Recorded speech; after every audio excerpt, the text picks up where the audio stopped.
Opa, tamo aí de volta. Vamos estudar o iluminismo, pessoal. Olha só, em se tratando de Idade Moderna, né? Nós estamos nos encaminhando para o fim da Idade Moderna, certo? Porque aqui agora a gente já está no último século, né? E o iluminismo ele aconteceu principalmente no século XVIII, que é o que a gente vai conhecer, gente, como o século das luzes, tá? Então, o iluminismo ele vai ser o motor ideológico, tá? O motor ideológico dos grandes acontecimentos do século XVIII. Então, o Iluminismo ele vai ser o motor, principalmente, né, do que a gente conhece como Revolução Francesa, tá, galera? Então, o que que vai acontecer? A gente precisa primeiro entender quem são os iluministas, o que que esse movimento diz, para depois a gente entender o que aconteceu por conta da influência do iluminismo, certo? Por isso que a gente está estudando isso daqui agora, né? Então, bora lá, né? Quando a gente fala em iluminismo, o que que vem à cabeça? Eu penso em iluminar, obviamente, né? Então, por isso que eu trouxe aqui a nossa metáfora, a nossa lâmpada, né? Então, iluminar, por que que o nome dessa desgraça é iluminismo? A verdade é que os teóricos da época, que eu trouxe uma reunião deles, né?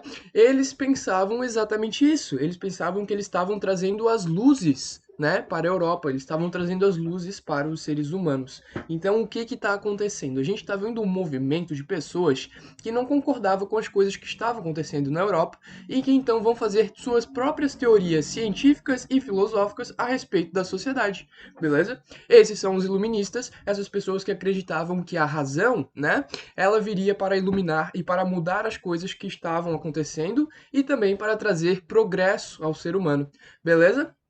Principalmente, né, o principal ponto do iluminismo é uma reação ao antigo regime. O que que é o antigo regime? O antigo regime é o absolutismo monárquico, né? É a gente ter um rei centralizado que tem todo o poder e faz o que ele quer. Então a gente tem o iluminismo batendo de frente, né? Praticamente todos os teóricos iluministas batem de frente com o absolutismo monárquico, tá? A gente vai ter aí uma transição intelectual, né? A gente já viu, esse aqui é o terceiro episódio de uma transição intelectual, né? Então, passando de idade moderna para idade contemporânea, a gente tem o contexto de Renascimento, Revolução Científica e agora o Iluminismo, tá? Então a gente vai ter aí, né, essa transição intelectual. O pensamento moderno vai então ser transferido, né, com muitas mudanças para a idade contemporânea. E aí agora a gente vai ter um pensamento contemporâneo baseado muito no que os teóricos iluministas estão pregando aqui, né? Estão comentando nesse século, beleza? A Inglaterra, ela vai ser o país precursor do iluminismo, tá? Os primeiros teóricos econômicos que a gente vai ver, eles vieram da Inglaterra, tá? E por que isso, né? Por que que a Inglaterra foi a pioneira, né, em questão de iluminismo? Primeiramente, né, a Inglaterra ela tinha um cenário perfeito para isso, né? A gente viu na aula de revoluções inglesas que eles já colocaram o parlamento burguês, né, no poder já no século XVII, né? Então, em 1600 e Guaraná com rolha, a gente já tem aí burguês praticamente comandando a Inglaterra, né, governando a Inglaterra. Então, esse parlamentarismo, né, que é o parlamentarismo monárquico, onde o rei reina, mas não governa, a gente tem, então, os membros do legislativo, né, os membros do parlamento, mandando em tudo, certo? E esses, então, vão, né, ser burgueses na Inglaterra e vão trazer os seus ideais. Os ideais burgueses, eles são contra o absolutismo monárquico nessa época, tá, pessoal? Então a gente tem aí, né, essas revoluções do século XVII, a Revolução Puritana na Inglaterra, sendo um motor, né, para essa transição. Tranquilo? O que está acontecendo? A gente também tem um anseio por constituição e por liberdade, né? A gente vai ter aí um anseio por regras específicas, né? Não só a vontade do rei dominando, mas a gente vai ter um anseio por regras, por leis, né? Que trazem uma determinada igualdade, né? Todos são iguais perante a lei, certo? Então a gente também tem um anseio por liberdade, né? As pessoas poderem falar o que quiserem, poder fazer o que quiserem, né? Claro, dentro das leis, né? E aí a gente vai ter aí, né, uma coisa, né, uma teoria que vai compilar todos esses anseios dessa época, né? Esses anseios que eram reprimidos pelo absolutismo monárquico, né? E então a gente vai ter a teoria do liberalismo compilando toda essa situação, né? O liberalismo clássico nascendo aqui, tá, galera? Então a gente vai ter aí o liberalismo clássico sendo um liberalismo tanto político quanto econômico, tá? O liberalismo clássico ele não se divide, né? Ele nasce como uma coisa só. Hoje a gente vê muita gente falando, né? Ah, eu sou liberal do ponto de vista econômico, mas eu sou conservador do ponto de vista social. Pois saiba que isso na época que nasceu, quando Adam Smith escreveu o primeiro parágrafo de seu livro, ele nunca pensou nisso, né? O Adam Smith escreveu o liberalismo para ser um só, né? Para ser um compêndio só, né? Esse negócio de separar liberalismo em social e conservador econômico ou vice-versa, isso aí nasceu nos séculos seguintes. Tá, pessoal? Mas vamos estudar então quem foram os nossos queridos ou não, né? Depende da tua opinião, os nossos iluministas, tá? Primeiramente, a gente precisa entender o liberalismo econômico, tá, pessoal? O liberalismo econômico, alguns colocarão dentro do iluminismo, alguns colocarão antes, tá? Então, como se fosse uma teoria meio que à parte, né? Mas, né, o liberalismo econômico e político, né, ele nasceu e ele vai, então, influenciar muito o iluminismo, tá? Muito, muito mesmo, certo? Então, o cara é o Adam Smith. O Adam Smith, ele é, para muitos, né, o pai aí do liberalismo, o pai da economia, o cara que, primeiramente, começou a discorrer, começou a pensar sobre o próprio capitalismo, né? O livro do cara, né, desse fera, é A Riqueza das Nações. Então, ele vai fazer um estudo de onde que surgem, né, essa riqueza, né? E a conclusão dele é que a riqueza vem do trabalho, né? As pessoas, quando elas trabalham, elas produzem riqueza. Beleza. O que que o Adam Smith vai trazer como pontos chaves, né, pontos principais da sua teoria, né? Principalmente a livre iniciativa dos particulares, né?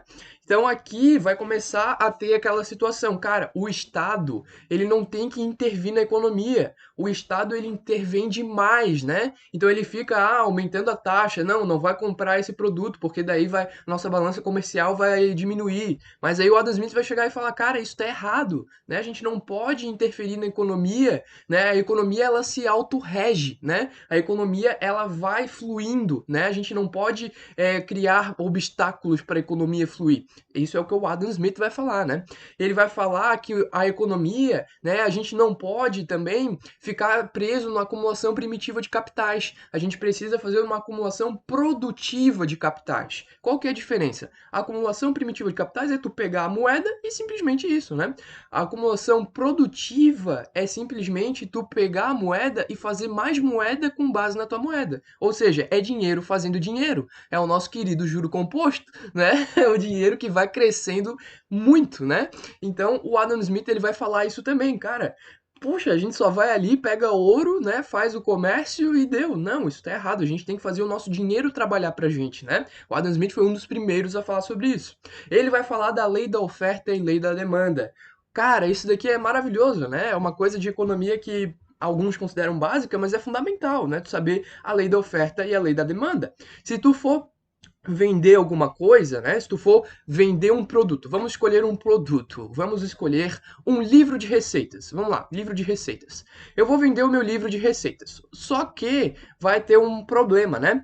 Se eu tiver poucos livros de receitas, se eu tiver, sei lá, eu só tenho 3 livros de receita e eu sou o maior chefe do mundo, eu sou o Eric Jacquin, né? E eu tenho 3 exemplares do meu livro de receitas para vender. Vocês acham que o preço vai ser muito alto ou muito baixo? Obviamente o preço vai ser alto, né? Porque são poucos, ou seja, a lei da oferta. Se eu tenho poucos exemplares, né? Se eu tenho pouco de alguma coisa, o preço tende a subir, né? Agora, se fosse o contrário, se fosse a coisa mais fácil de achar no mundo, né? Se eu fosse vender, sei lá, terra, vou vender terra. Terra tu acha aí na esquina da tua casa, né? Então a terra tem um valor muito baixo, por quê? Porque a oferta é muito maior, né? E a lei da demanda, como é que funciona? Se tem muita gente procurando alguma coisa, o preço ele tende naturalmente a subir, né? Se tem pouca gente procurando, o preço tende a descer. Beleza? Então, o Adam Smith vai ser o primeiro a falar, né? O primeiro a trazer esses conceitos que são fundamentais na economia de hoje, né? Se tu for fazer um curso de economia, tu vai ver que isso é praticamente a primeira coisa que tu vai aprender, né? A lei de oferta e lei da demanda. Beleza? E o ponto-chave, né? Um dos principais pontos da obra do Adam Smith é a mão invisível, né? O mais engraçado é que o Adam Smith, na obra dele A Riqueza das Nações, ele vai falar da mão invisível uma vez apenas, né? E aí a gente usa como se fosse o símbolo do Adam Smith, a mão invisível. O que que é a mão invisível? A mão invisível seria um recurso, né? Seria quase que uma entidade, né, da própria economia. A economia possui uma mão invisível que regula o mercado sozinha, né? Ou seja, nós não precisamos do Estado, né, direcionando para onde a economia vai. Não, a mão invisível da economia vai direcionar o mercado para onde ele tem que ir, né? Então a gente tem até a célebre frase do Adam Smith: a mão invisível desloca o mercado para os pontos cegos da economia. Agora ferrou, né? Que é isso, velho? Ponto cego da economia? Então vamos lá. Olha só, vamos ter aqui uma ideia, né? Eu sou um produtor de máquinas. Eu faço máquinas para indústrias, beleza? Eu faço máquinas a vapor, eu faço máquinas de tear, eu faço vários tipos de máquinas. Só que vai chegar um ponto que eu vou estar fazendo tanta máquina, que vai faltar ferro. E aí, o que que eu vou fazer? Eu mesmo vou lá fazer ferro? Ou o Estado vai mandar alguém produzir ferro para me atender? Não. A própria mão invisível vai direcionar alguém para pensar: cara, aquele maluco ali tá precisando de ferro. Eu achei um nicho de mercado que eu posso lucrar com isso. Eu vou lá, produzo ferro e vendo para esse cara, né? Então vocês veem que existia um ponto cego, né? Um ponto cego onde não tinha ninguém produzindo ferro. Só que agora a mão invisível ela fez com que uma pessoa procurasse o lucro, né? E ela achou então esse nicho de mercado que vai então suprir essa demanda de ferro. Vocês veem como faz sentido, né? Essa teoria do Adam Smith, né? Com certeza aí faz sentido, né? Então que os nichos de mercado eles se autocompletam, né? Os pontos cegos eles são preenchidos pela mão invisível. Beleza, galera? Vou ficando por aqui que eu já falei muito e na próxima aula a gente vê os outros teóricos iluministas, beleza? Valeu!